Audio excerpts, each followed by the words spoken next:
Thank you. We have with us Dr. Nakul Sinha, a very eminent cardiologist from Lucknow itself, and Dr. Deepak Devan, who is a nephrologist. And generally when we talk of hypertension, blood pressure is all about the kidney, because the kidney is the most important organ for long-term control of blood pressure. So he's like a hypertension specialist. Now the difference, of course, is Dr. Nakul Sinha was part of this study, because this study, when I write that on behalf of the IHS investigators, what I mean is there was something like 1,233 doctors, but there were 78 regional expert coordinator cardiologists who also guided them. So he is one of them. Dr. Devan was not part of the study, but we have invited him because, being a hypertension specialist, naturally he can provide his outside-in viewpoint or perspective on this study. The study was conceptualized by the doctors, Dr. Upendra Kaul in particular, the cardiologist, and there was a Dr. Willem Verburg from Netherlands. There is a cardiovascular research institute in a place called Maastricht in the Netherlands. So he's an expert on hypertension, and he also helped design the study. And then, of course, it was conducted by, as I told you, 1,233 consulting physicians in their own clinics. And all that we're saying is that the measurement of blood pressure, which method, so there's something known as palpatory method, auscultatory method, and oscillatory method. That method can make a difference. The device can make a difference, whether it's mercury, aneroid, or the digital or automated device, and also the setting. Do you do it only in the clinic? Do you do it in the home of the patient? So all that can make a difference. Also, just one measurement is not enough. Even in the clinic, you need to have an average of 3 readings to be more accurate. So therefore, what I'm writing here is that there is a difference between these words accuracy and precision. Precision means reproducibility. That means when I check your blood pressure with that device, again and again I get more or less the same reading. So it's reproducible. But if it's not accurate, every time you may be precisely wrong.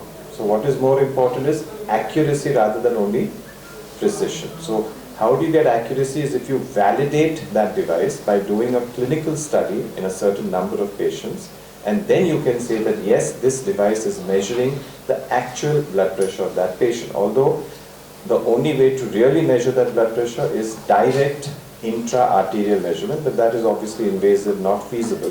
So we go by these non-invasive methods, but still we need to validate whether it's measuring the BP accurately. So the objectives were essentially, as I told you, to find out whether there are differences in blood pressure between what is measured in the office and at home, and therefore come out with this prevalence of what is called as white coat, I'll talk more about it, and masked hypertension.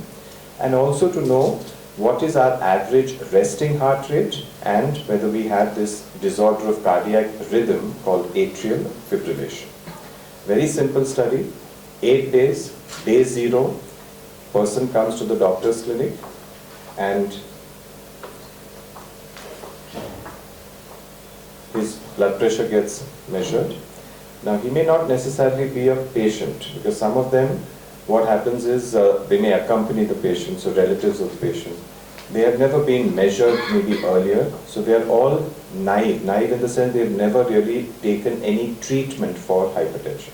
So as a part of the study, for the first time, they were diagnosed to be hypertensive. Some of them, I'm not saying all.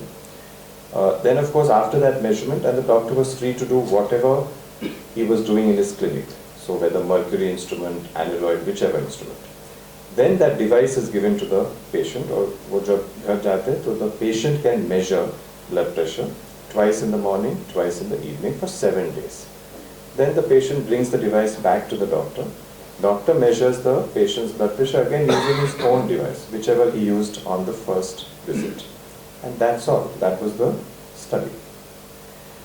Now here what you're seeing is in terms of which kind of people, so generally adults, so people 18 years and above, and they didn't really have a history of hypertension. Systolic blood pressure generally between 100 and 180, because if it's more than 180, then nobody is going to wait for 8 days. They'll immediately start treatment. And also the second, which we call diastolic blood pressure, the heart relaxes, between 60 and 110. Exclusion is obviously if that blood pressure was above 180, above 110, and if they are already on medication, then such people would not be taken. There are other exclusion criteria also which are mentioned on the slide. Now this is telling you pan-India. It's, I think, one of the biggest studies ever done in India. 18,918 patients, 1,233 doctors, spread over 15 states and 355 cities. So later on, towards the end of this presentation, you'll also see the data from your own state. What you'll observe here is the age. Typically, when people get hypertension abroad, they are much older. In India, average age, 42 years. More males, but that doesn't mean that hypertension is less prevalent in females. It just means that more females are not coming forward as compared to males. Maybe the wife brings the husband, but the husband should also bring the wife to the doctor. And even from a body mass index, many were overweight. And even at a baseline, the entry level, look at the heart rate. So this heart rate of approximately 82 or 81.7 is at least 10 beats per minute more than what is considered normal. Normal is generally around 72. Now, typically, since December 2017, even the government of India has told everyone you should not use mercury, whether it's in thermometers, sphygmomanometers, which is the blood pressure measuring device, because it is a toxin for the environment. Means if it spills. Otherwise, it's a very good gold standard instrument. Only thing is, it has to be properly calibrated from time to time, which people don't do. Even the Android device. And in this study, 69% used mercury, about, I think, 22% used Android, and only 9% used a digital or automated device. Nowadays, people recommend this digital. I'm not saying this only because of that Digital India or something. I'm just saying for the BP measuring device also, people say digital or automated, validated device, which actually works on some principle called oscillometry.